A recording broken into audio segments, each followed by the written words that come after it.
It's March 29th. I'm Ezra Levant, and you're watching Battleground.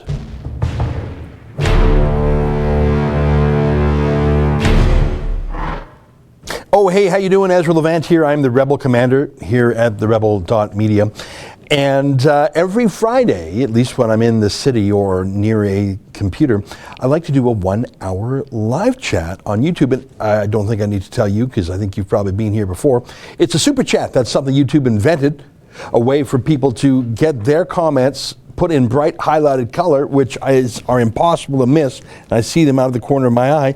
And what's so great for us is that YouTube generously shares 70% of those funds with us, taking a very healthy 30% commission. Really, when you think about it, is there any other industry in the world that the middleman gets a 30% cut?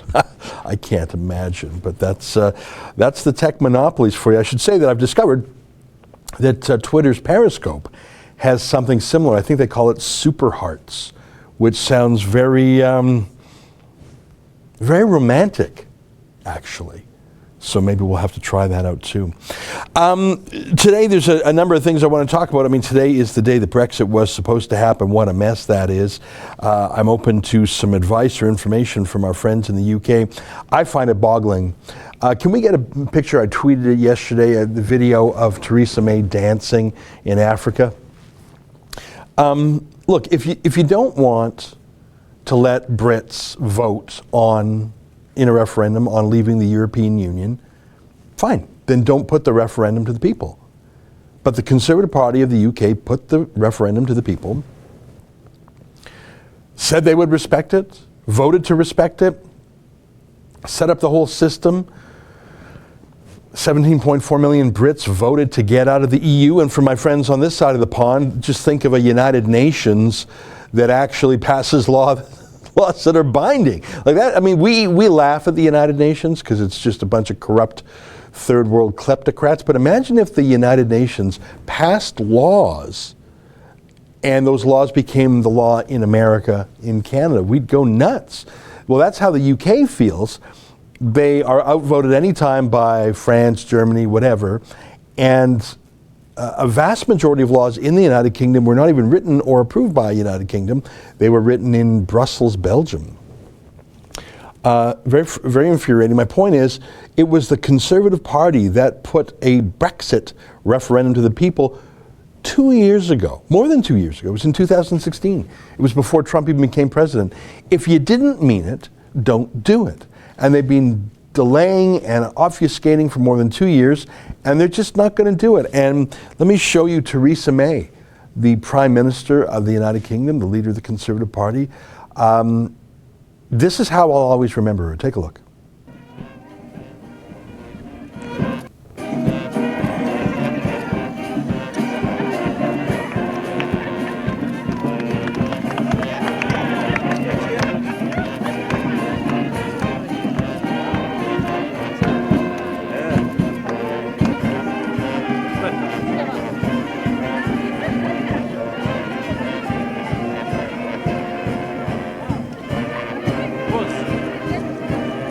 What is that? What did I see? Is that some strange illness? Like like open the fridge, put something in the fridge, close the fridge, grind the coffee, stir the paint. What was going on? Can we watch that one more time? It just felt so uncomfortable. Put it up, just, it's like sometimes when your spine is fused, like, yeah. Her spine is fused, and ow, that looks painful. Maybe she's got arthritis. Maybe she's, sometimes quadriplegics have that exoskeleton that lets them, like a metal exoskeleton that lets them stand up or something. What's this? What's this? Well, what's this? What's that? What's she doing? What is she doing? And her knees are so, oh my God. What has that got to do with Brexit? Nothing, other than, can we interpolate or extrapolate anything from that, other than she's a little bit odd? There's only one thing I can take away from that. She is a better dancer then she is a leader of the United Kingdom. And that's not just my opinion. Everyone hates her. The Remainers, the Leavers, the EU on the continent, everyone despises her. And I see Vincent Oldfield. She looks like she has BSE, bovine spongiform encephalitis. That's what, like scrapie or mad cow disease. She looks like she has some madness or something there. Unbelievable. All right, so today is what was supposed to be Brexit Day. Hey, I got a question for you, for my UK friends and for friends on this side of the Atlantic who follow Tommy Robinson as I do. In fact, the reason I wasn't here last week is I was visiting Tommy in London last Friday. If the United Kingdom stays in the EU for a couple more months, there will be another round of elections for what they call the European Parliament. Now you think, what's the European Parliament? It's a joke. Well, it's sort of a joke. Other than Nigel Farage, I don't think 1% of Brits could name a single MEP, member of the European Parliament. Can you get the Janice Atkinson promo reel? The very, very first Janice Atkinson vid we did announce it. We have an MEP who does vids for The Rebel. You know, her name is Janice Atkinson. And she's a very pleasant lady, very smart lady, very tough lady. She was supposed to be out of a job today because today was supposed to be the day that the UK left. And so she wouldn't be an MEP anymore. But if the UK is staying on, and I don't even know what the latest is. You know, I can't follow it minute by minute. But if they stay in long enough, there'll be another round of European elections. And here's the thing. In the United Kingdom, when they elect their parliament, they do so in the same way that we do here in Canada. We have different districts or electoral districts or ridings, as they're sometimes called. And it's first past the post, as they say. So you can have 4 people running, and it's just simply whoever has the highest number wins. So in that circumstance, I don't think Tommy Robinson could win a seat in the British Parliament. I just don't think there's any one district where Tommy would have more votes than any other person. Again, you don't need an outright majority in first past the post. You just got to be ahead of the other guys. I don't think Tommy would get more votes than anyone else in any riding in the UK. But the system by which they elect their MEPs, their members of the European Parliament, the system by which Janice was elected, excuse me. It's a strange, they go to let's say they have a jurisdiction, Southeast England. They don't just have one MEP. They elect, I don't know, was it 6 or something, or 3 or whatever, and they go to the first one, and then the next, like they go down a list. So there are people who are MEPs who only got, let's say, 10% of the vote. It's a complicated system, and I don't want to try and explain it because I'll probably get it wrong. I studied it, I tried to grok it. Basically, you put a party list forward, and they go to the number one on this party, and then that party's put aside, and then who's the number one left, and then anyhow, it's an interesting method. Let me sum it up by saying Tommy could win. In fact, if Tommy put a little party together, Tommy's team or something, and he could run with other like-minded people, I think Tommy Robinson could be a member of the European Parliament. And why would that be good? Because number one, it would give him great authority. He would be an elected official. Number two, it would give him resources, whether that's travel, a staff budget, office budget. It would give him access to other resources. It would give him access to places. You can't say no to an MEP when he wants to go here or there. It would give him security, most likely. And of course, it would give him a platform, a forum. Let me show you, I mentioned it before and I hear in my ear that we have it. Let me show you the video of Janice Atkinson, our reporter in the UK who is part of the European Parliament right now. And if they stay in the EU, she'll be an MEP for a while yet. Take a look. All around you, roam birds, literally. Yeah, I've got your attention.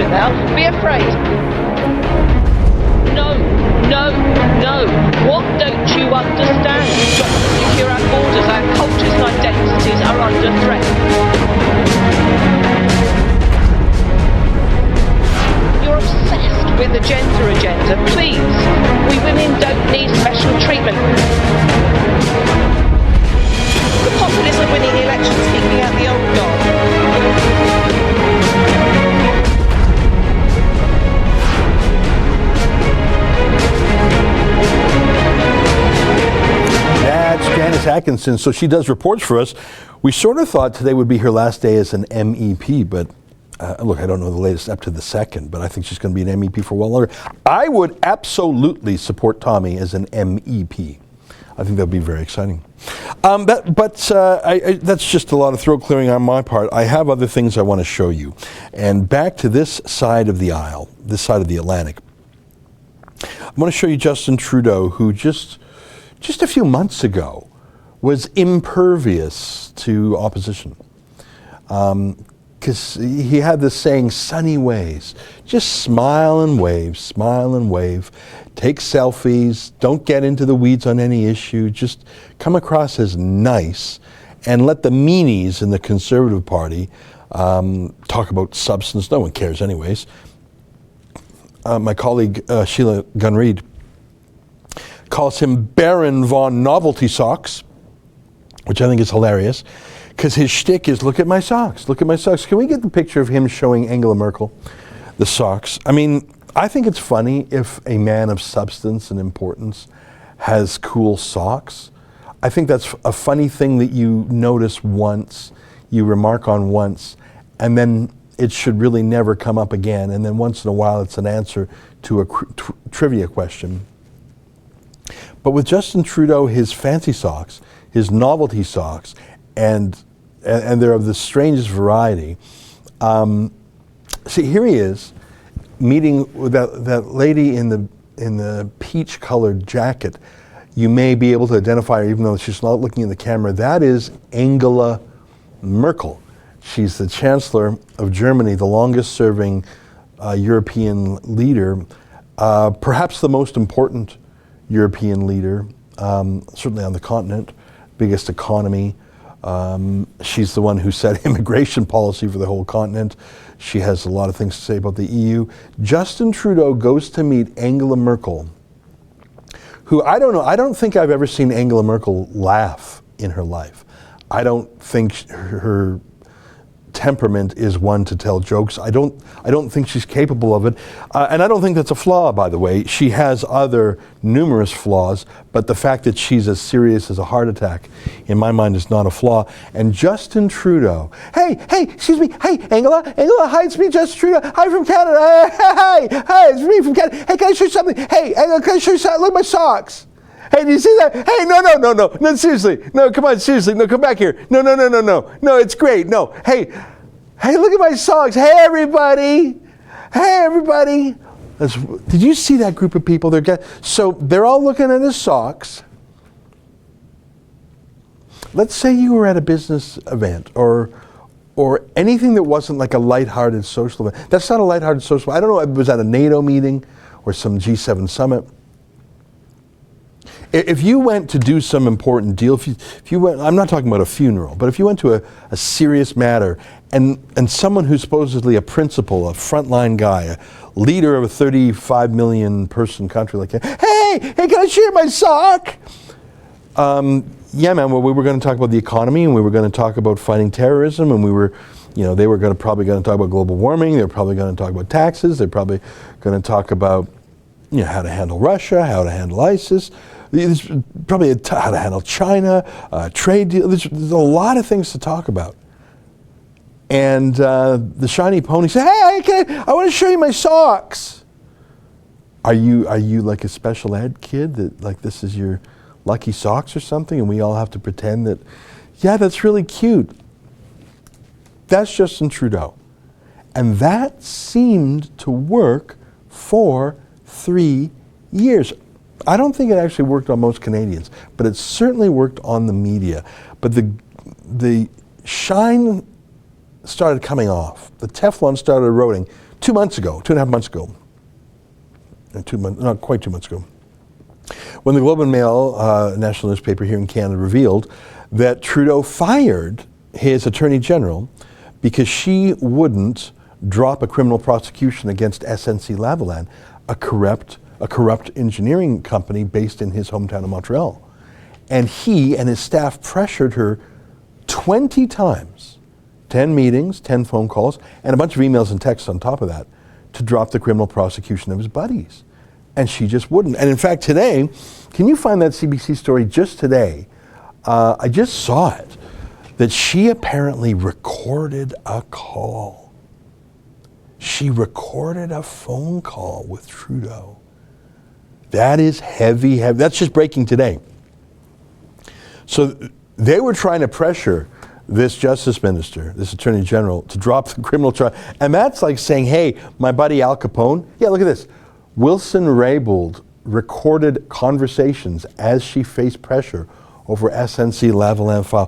Why would she do that? It's not a normal human thing to record conversations with peers. It's just not normal. If you're a reporter and you're interviewing someone, sometimes you record them for the purpose of being very accurate. And if it's a controversial interview, you want to have a record of it so someone can't dispute it. But if you're colleagues, if you're in cabinet with each other, you don't record each other. That's weird. If there's a cabinet meeting, someone takes notes called minutes and everyone looks them over and says, yeah, that's what we agreed. But to record a conversation with the Prime Minister, why would you do that? You do that if you think things are going really sideways and you think he's going to say something that he'll later deny, something that is very important, that is like trying to tell you to do something corrupt. I think that's extraordinary news. So my point is, for the last almost 2 months, the story of him firing his Attorney General and then the other Cabinet Minister, Jane Philpott, quitting in solidarity with her, and then the quitting of his closest advisor, Gerald Butts, and then the firing of the top civil servant in the country, Michael Wernick, and then the quitting of Selena Cesar Chauvin. Disaster, disaster, disaster. And what it's done is it's shown that happy sock boy, Baron von Novelty Socks, the selfie guy. Can we get the picture of him in the Pride Parade hugging two girls? You know the one I'm talking about? Like Justin Trudeau gives speeches here and there, but his most common venue is in front of kids because they don't ask tough questions.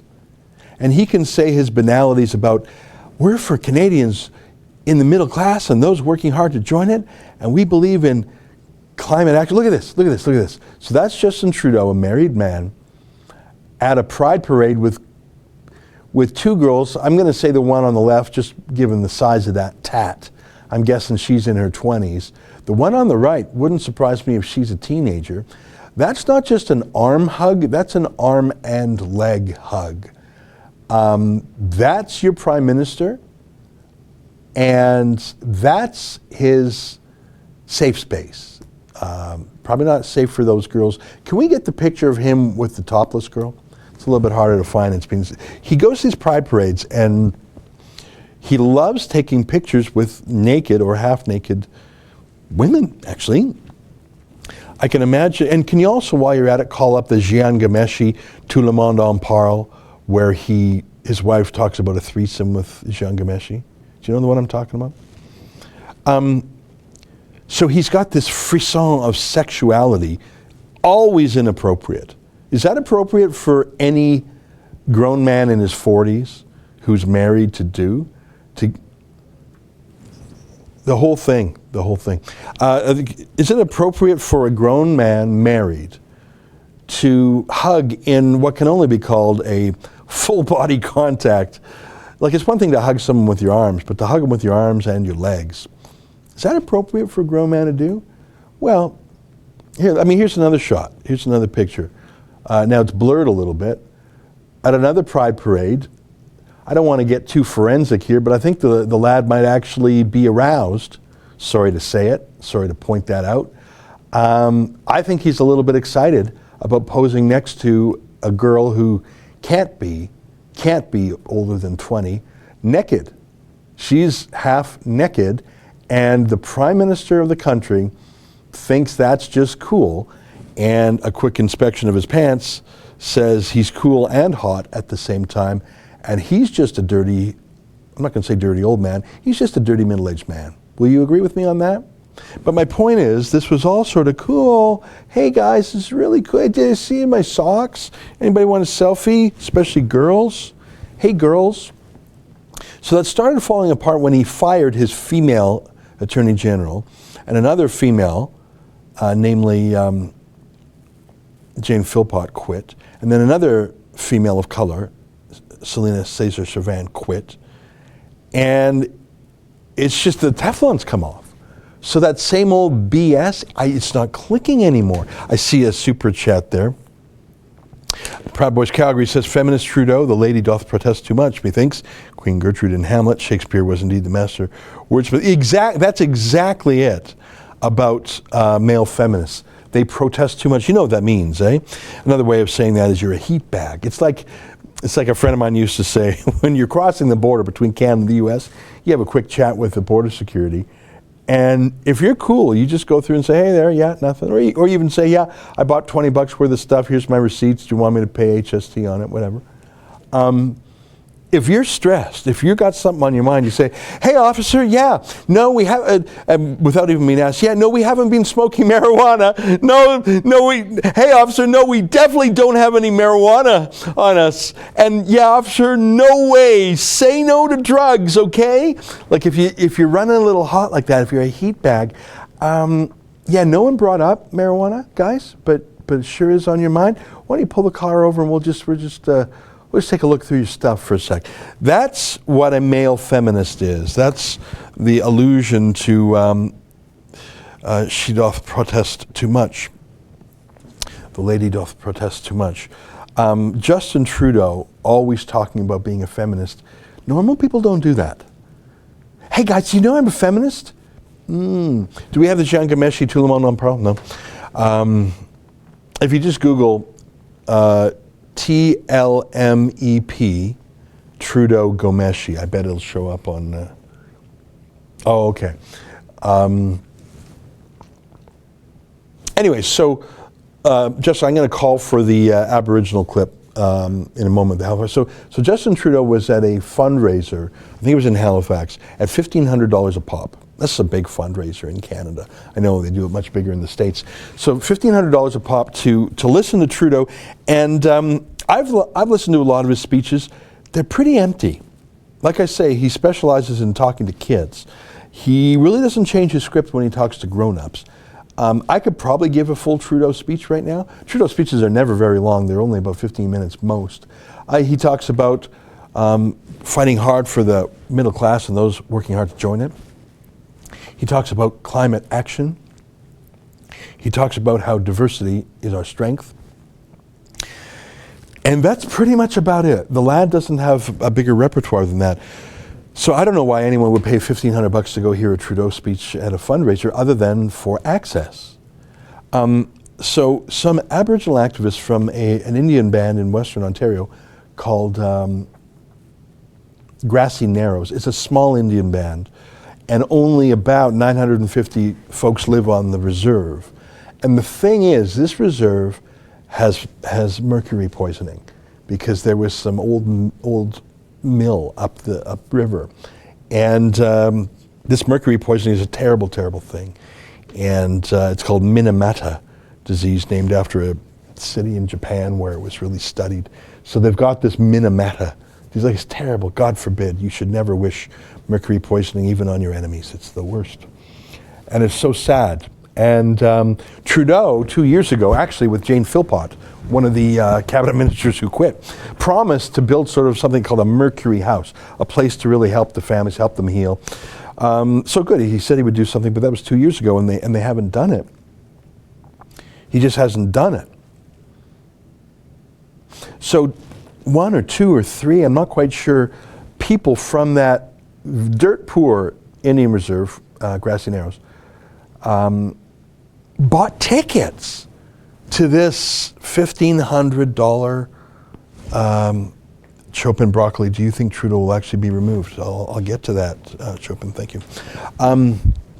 So 3 people from the Indian band or from their friends or associates, I don't know if they were lawyers or whatever, I don't know if they were actually Aboriginal themselves, buy tickets for this fundraiser. That's a lot of money to spend just to heckle a guy. And they only heckled him for maybe 15 seconds before they were ushered out. But watch what Trudeau says. So let me just recap. $1,500 a plate, reception, people from Grassy Narrows, which has mercury poisoning, trying to get him to keep his promise that he made to them in 2017. And listen to what he says. Take a look. If we invest in the middle class and in people working hard to join it. Thank you very much. Thank you for being here tonight. Thank you. People in Grassy Narrows are suffering from mercury poisoning. You did it. You're addressing this crisis. Thank you for being here. Thank you very much for your donation tonight. I really appreciate the donation to the Liberal Party of Canada.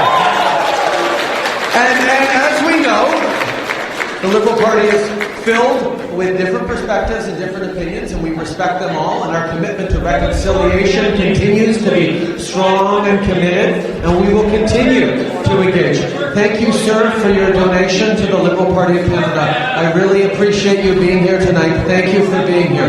That is why we are moving forward on reconciliation in a real and tangible way. Thank you, sir. Thank you for being here tonight. Thank you for highlighting how important reconciliation is. Thank you for being here tonight, sir. Thank you very much for your donation to the Liberal Party. So, as I was saying... Hey, you guys, you're dying from mercury poisoning, eh? I promised that I would help you, and I didn't.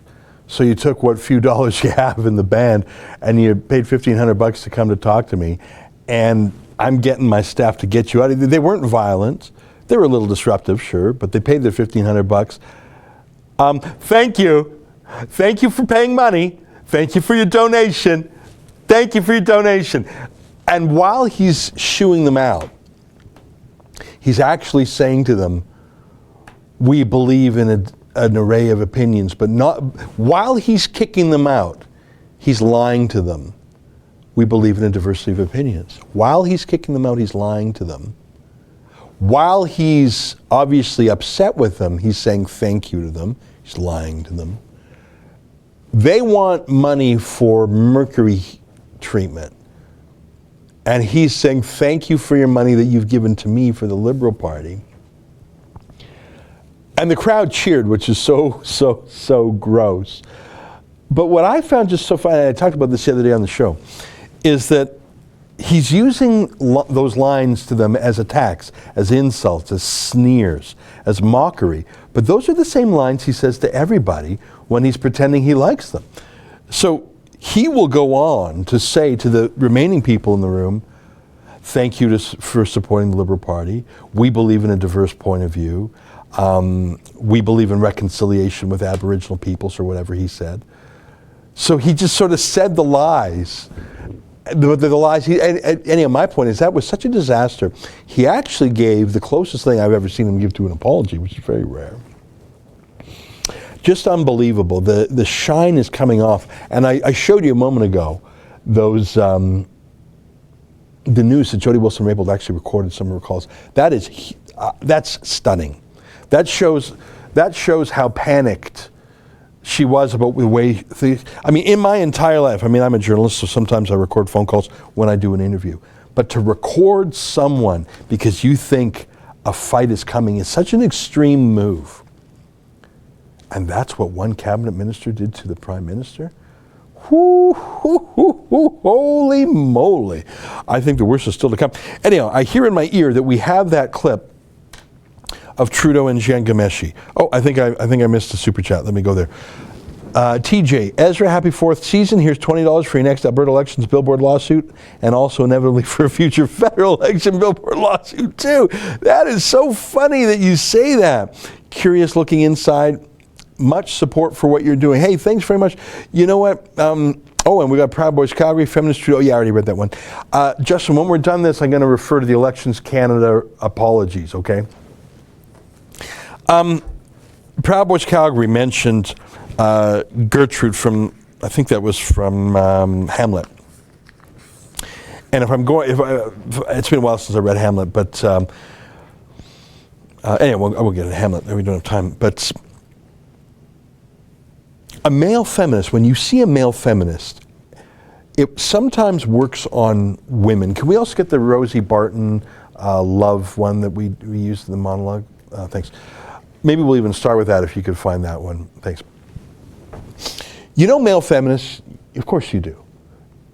If you're a guy, you detect them immediately. I think it's Professor Gad Saad who came up with an academic idea for male feminists. And he uses a swear, but it's really funny. So I'm not gonna say the swear. He calls male feminists sort of I think it's Gad Saad. He says it's a genetic strategy, a mating strategy, called being a sneaky effer, and obviously F is F-U-C-K-E-R, being a sneaky effer, as in no, I'm not an alpha male. I'm not just here for sex. I'm just a feminist like you. And he's sort of a sneaky effer. He sneaks in, and he mates with the females. So we're talking about a biological, pass on your genetic material theory. That's what a male feminist is. And every male can detect a male feminist immediately because they're running hot. It's like the funny hypothetical I said of someone showing up at the border and instead of just being cool and answering questions says, "Officer, no drugs in the car." Who would ever bring drugs in a car? I know you didn't ask me, but I'm just telling you in advance, there's no drugs in the car, officer, none.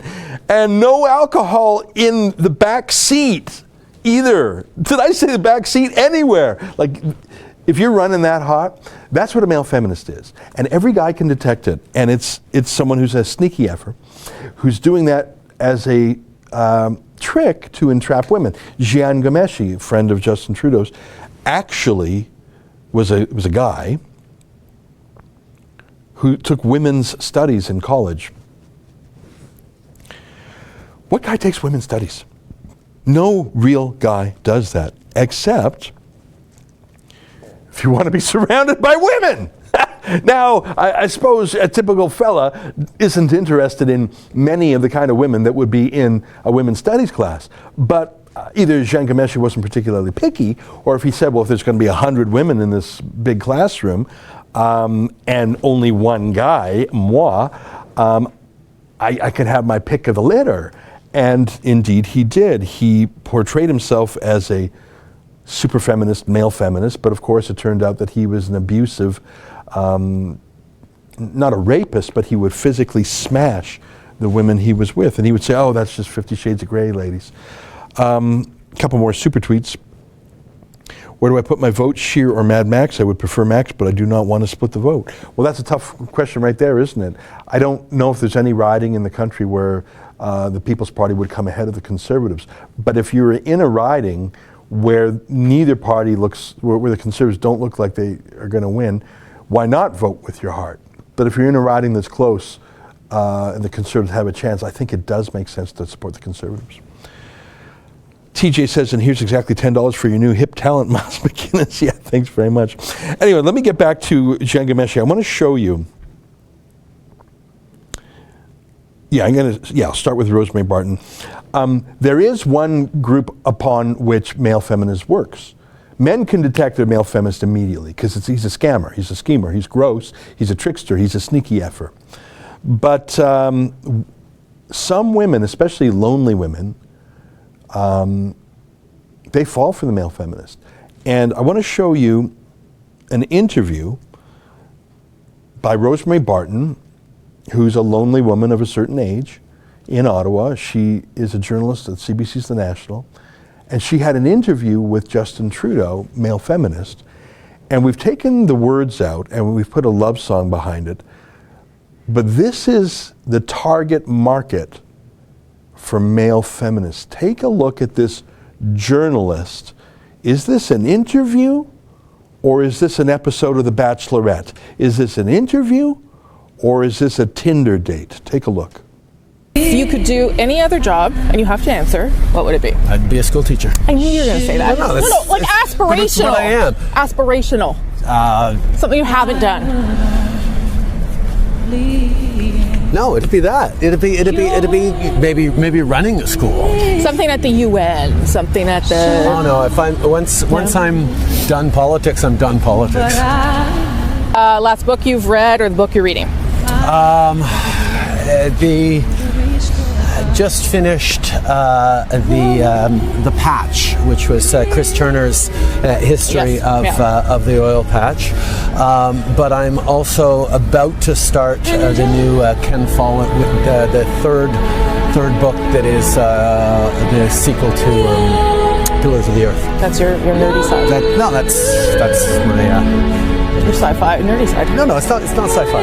It's just a sweeping historical epic, I'm sure, but I haven't started it. So, what kind of music are you listening to? If you have time, or podcast.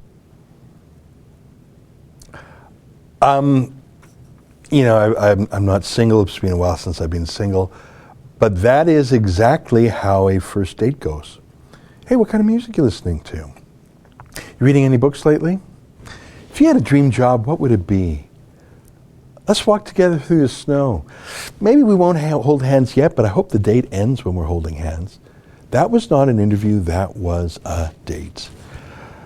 Eskimo 56, male feminists are like cuttlefish. Just search for the Blue Planet, Planet Earth episode with them, and you'll understand the small ones pretend to be girls to sneak in and mate. Yeah, that's what I mean by Gad Sad's sneaky effort. P-Dog, $5, $17.99. Let them eat cake, 2019. Thank you for your donation. Okay. Ole Larson, Rebel Media is super. We don't have anything like that in Europe, but we have Koran bombing right now in Denmark. Okay, I don't know what that means, but I'll check it out. I've been to Denmark, very interesting. A lot going on there. D. Mihalaki, if your Conservative MP supports M103, vote PPC. That's a good point. Yes, there are some Conservative MPs that could make themselves disqualified. But generally, look, you got to beat Trudeau. Okay, so I'm going to bring this on home now. There's three more things I want to show you. I want to show you when male feminist Justin Trudeau meets male feminist Jian Ghomeshi with Sophie Trudeau, who's really, really odd. But listen, we're all odd in our own ways. I'm odd. I think Sophie and Justin are a punishment for each other. Imagine this. Watch this clip of male feminist Justin Trudeau and male feminist Jian Ghomeshi. And Sophie Trudeau makes a cameo. Take a look. Because you're very handsome. Thank you, Justin. Kiss him. I think because the show... You're very handsome, Trudeau says to Ghomeshi. And did you hear what Sophie Trudeau said? Kiss him. And then Trudeau gives her a knowing wink. Can you play that again? Because that went by so quick. This is on a show called Tout le monde en parle, which is a show in Quebec, but obviously they were all speaking English. English is Jian Gomeshi's first language. English is Justin Trudeau's first language. Sophie, French is her first language. But really, they're all talking about the language of love. Take a look at this again. Because you're very handsome. Thank you, Justin. Kiss him. I think because the show has a... Is that creepy? That's creepy. That is very creepy. I want to ask you to look up one more video, and it's the Sophie Gregoire Juice parody video that Sheila did. It's so gross. It's so gross. But in the meantime, can you throw up the Angus Reid thing, and I'll talk about that for a couple minutes while you get the Sophie Gregoire juicer. So what's my point? You've got a male feminist, Justin Trudeau, who managed to grope and grab girls all the time, maybe with his wife's permission. Maybe his wife doesn't actually have a problem with him giving an arm and leg hug to young girls at a pride parade. Maybe she doesn't have a problem with what he does, because as you saw in that clip on TV a moment ago, maybe she actually is fine with him kissing another man or something. I don't know. I don't even know what to make of all that. But I think the mystique is broken, the Teflon is scraped off, and Justin Trudeau's having a tough go of it because he's no longer credibly a feminist or a lovable guy. He's revealed to be a bit of an asshole, as I showed you in that Aboriginal interaction.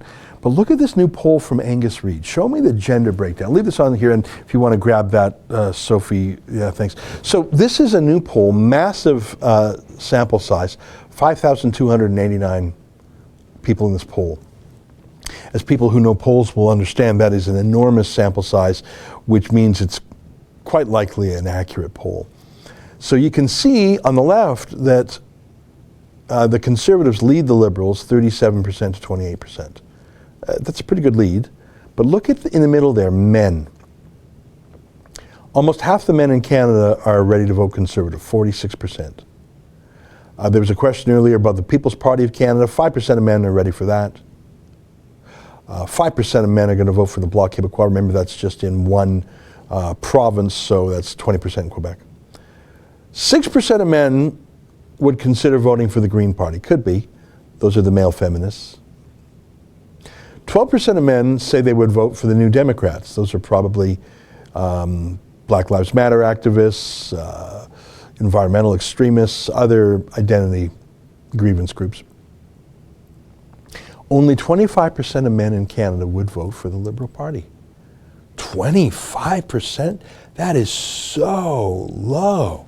You can see 31% of women would, which is why the total number is 28%. But only, you have 4 men in the room, you have 8 men in the room, only 2 of them would vote for Trudeau. Why? I believe it's because he's a male feminist. There's other reasons too, obviously. Taxes, foreign affairs, corruption, crime, immigration, terrorism, whatever. But I think he comes across as that creepy weirdo on Tout le monde en parle. And when things were really going sideways, he had an emergency rally trying to buttress the troops. And let me show you who spoke that day in addition to Trudeau. Catherine McKenna, one of his lieutenants on the global warming file. I just want you to, you've got a big problem with men because you come across as an insincere, sneaky effer, as Gad said would say. You're a fake feminist, you're a male feminist, you're a bit of a weirdo. So only 1 in 4 men would even consider voting for you. Holy moly. And who do you roll out to win the men over? You bring in sort of a guy's guy to say, all right, guys, here's why you got to vote for Trudeau. I don't know if they have anyone like that in the Liberal Party. No, they roll out pretty much the opposite. A shrieking, shouting harridan, a battle axe, screaming about global warming. And when I say screaming, well, you tell me, is this screaming or shouting? How would you characterize this? So let's talk about climate change for a second. Who believes it's real? Who believes in science? We got a report last year that said we have 12 years to take serious climate action. We are all in this together. We need to act. And just remember last year. Who remembers last summer? Who remembers the extreme heat that we felt last summer? Who remembers that people literally died of extreme heat? I've called mothers in British Columbia where there were forest fires. Remember those forest fires? And guess what? They were scared for their kids to go outside because the air quality was so bad. Shouting or screaming? I take back the screaming. I think it was more shouting. I think I would use the word hectoring. So let's say you're just a regular guy, got your high school degree, maybe you got a few years of college, maybe you're skilled trades, maybe you work in a factory, maybe you're a truck driver, maybe you went to college, maybe you're an accountant, maybe you're an engineer, whatever, you're a real guy, you got a wife and kids, you're a normal guy, trying to pay the bills, and this shouty lecturing, who remembers last summer? Who remembers how hot it was? So you got to pay more taxes. Holy cow. Oh my God. I think they're going to drive that number down. And I think it's because, it's not because she's a woman. Men actually vote for women candidates at a greater proportion than women vote for women candidates. Did you know that? Margaret Thatcher won the votes of men. Indira Gandhi won the votes of men. Golda Meir won the votes of men. And she was this close to dropping a nuke in the 1973 war, by the way. Men don't have problems voting for women. You know, can you find it? I don't know if you can find it. Margaret Thatcher, when she was asked, I don't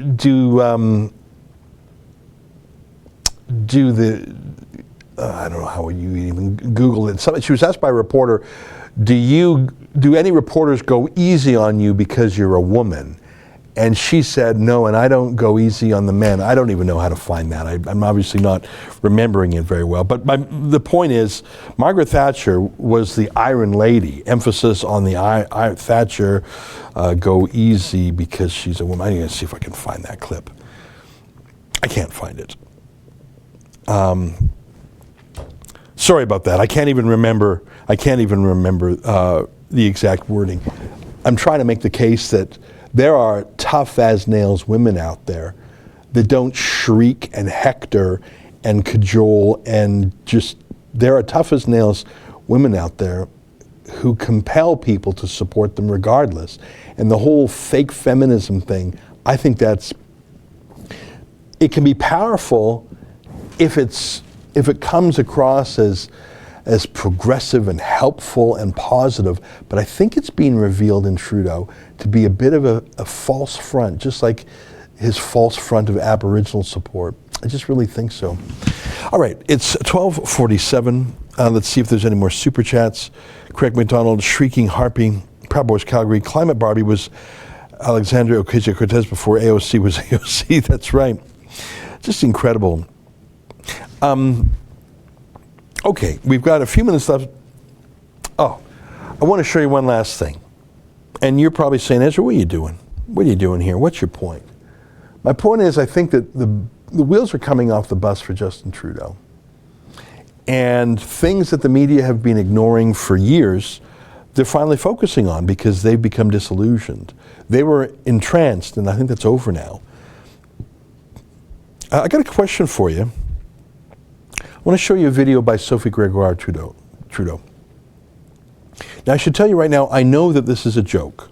This is a comedy sketch, so I'm not playing dumb. So I know it was an attempt at humor, okay? So I just want you to see what that attempt at humor was, and I'm going to show that to you. And my point is, this was absolutely ignored by the mainstream media. Do you think this would be ignored if this were Stephen Harper's wife, Lorraine, or if this were Melania Trump? Oh, the way the media goes after Melania. Oli, I see your super chat. I'll come back to that in a minute. I want to show you Sophie Gregoire Trudeau. This isn't obscure. She did this on TV. Have you seen this before? Take a look. Ça va très bien, merci. Et John, en parlant de relations intimes, il y a quelques jours dans le mois où c'est un petit peu gênant au niveau sexuel avec son partenaire. Est-ce que tu vis ça? Ouais, c'est une période qui est un peu plus limitée, effectivement. Tu sais de quelle caresse je parle? Ouais, je l'ai sur le bout de la langue. On se comprend bien. Mais si je vous annonçais aujourd'hui que j'ai un produit qui pourrait transformer cette période féminine du mois en une expérience sensuelle et rafraîchissante? Sophie, tu m'intéresses. Parle-moi en plus. Oui, ce sont les chercheurs de la NASA qui ont inventé ce produit dans les années 80. Tu sais, quand tu es à des kilomètres de la Terre dans une station spatiale, les odeurs féminines, ça devient un petit peu encombrant. Hein? Alors, les chercheurs de la NASA ont voulu transformer cette période féminine du mois. Et les missions spatiales, c'est souvent très long. Alors, les astronautes se sont rendus compte que ce produit transformait non seulement l'odeur féminine, mais le goût féminin en un véritable goût de thé glacé. Alors, ce que tu me dis, c'est que le thé glacé que je bois maintenant est fait de... Tout à fait, John. Oui. Tu sais, ta femme n'a qu'à prendre une dragée, tasse d'ovule, et 1 heure après, elle va à la salle de bain, récupère ses fluides corporels et les mélange à un peu d'eau et de citron. Voilà, le tour est joué. C'est incroyable. Mais comment ça fonctionne, au fait? John Tasteville utilise le pouvoir d'un enzyme breveté, le flavorenz. Comme tu le sais, le sang menstruel est très riche en fer. Le flavorenz métabolise le fer du sang, ce qui permet d'en modifier le goût et l'odeur. Le thé glacé que tu m'as servi tout à l'heure, qui était vraiment délicieux, est-ce qu'il vient en d'autres saveurs? You know, I'm not going to make you watch any more of that. I'm not going to make you watch any more of that. Because I don't hate you. Now let me just say that it's hard to be funny. It's really the hardest thing. Anyone can be serious. There's a lot of range of emotions or styles. Anyone can be angry.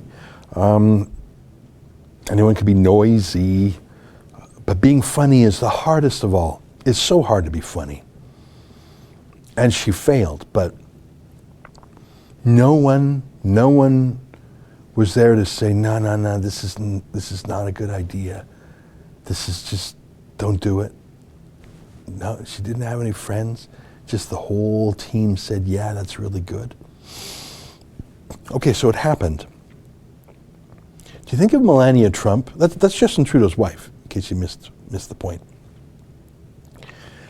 If that was Stephen Harper's wife, if that was Melania Trump, Donald Trump's wife, if that was the wife of any conservative leader, that would be not a heavy news, not a serious news, and certainly not grounds to disqualify Justin Trudeau as Prime Minister.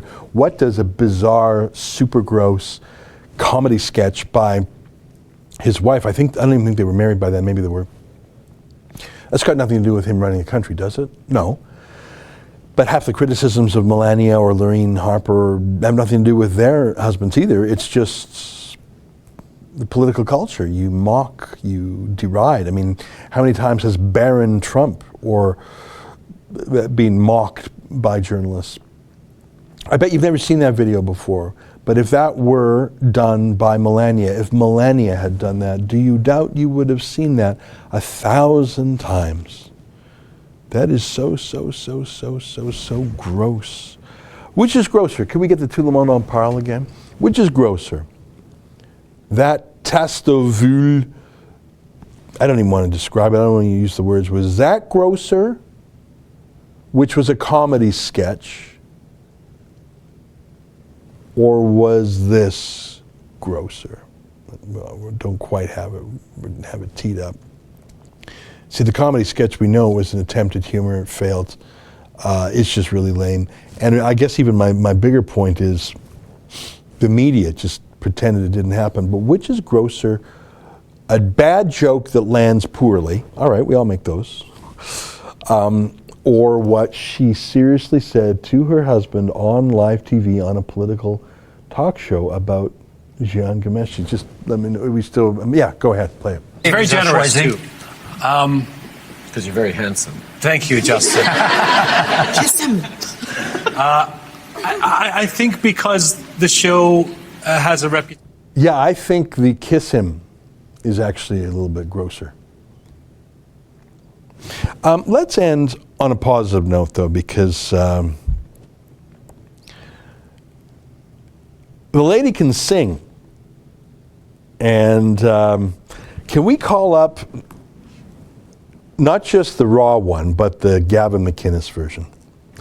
You know,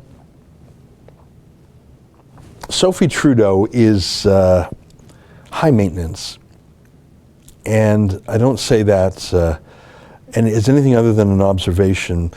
You know, when Justin Trudeau flew to that billionaire's island in the Bahamas, when the whole family flew there, that was an island owned by the Aga Khan, who's a billionaire. You just get it ready to the song, like I want to start writing the song. That was Sophie. In fact, they went as a family, and then she called back again and said to the princess, the daughter of the Aga Khan, can we come back and use your billionaire island vacation getaway? And the princess said, well, we're not going to be there. And Sophie Trudeau said, well, that's fine. No, we don't want to visit you. We just want your billionaire's island. And what was the princess going to say? You're going to say no to Sophie Trudeau? So they said yes. It was so gross. She's so gross. But take a look at this, just for comic relief. Let's end on a happy note. Here is Gavin McInnes, whose brother Miles now does videos for us, singing along with Sophie Trudeau at a Martin Luther King event in Canada, even though Martin Luther King was an American. It doesn't make sense, but hell, it was an opportunity for Sophie to sing. Yeah. Angels can fly. Yeah. And some people fight. Look how white that audience is. Without knowing why. Oh, sing it, sister. Preach it. Live without seeing the light. Oh my God, look at them. What do you think, brothers and sisters? There's some African back there. He's never even heard of Martin Luther King. No, but not quite. Look at the picture behind her. And I know that good will prevail. Who's this lady? And I could conquer the world. The love that I feel when you smile back at me. When you smile back at me. Is she Eartha Kitt? In the corner of your eye. Oh, it's a new song now. That we will say goodbye. But nothing will take away what's between you and me. Oh my God. Is that guy asleep or blind? Back at me. When you smile back at me. When you smile. When you smile. When you smile. Beautiful. I love you. I love you too. Child. I love you, my child. Ooh. Check this out. I watched that 10 times. I laugh every time. I like that. You know, one of my favorite. It's a new song when she just switches keys. Oh my God. You know, I know this is going to surprise you. She wrote that song herself. I know. There's a lot of talent in that fact. The same comedic genius who gave you that Testoville iced tea thing, I don't want to gag, is the musical genius who gave you that black gospel song. I don't think there's anyone who is whiter than Sophie Trudeau who is not medically an albino. But obviously you're going to have her sing. Obviously you're going to have a millionaire white Quebecois girl sing at a Martin Luther King event in Ottawa. I mean, duh, of course you are. And that's pretty rough. That's pretty rough. Let me end, because we've got 3 minutes left. Let me end by asking you, and I'll just take some comments. Do you think that, do you think Justin Trudeau is going to be reelected? I showed you the polls a moment ago. I think the Liberals are trailing by 9%. I showed you a headline from Jody Wilson-Raybould about half an hour ago saying she's got recordings, holy moly, between her and Justin Trudeau. Those can't be good. I showed you the very beginning of things.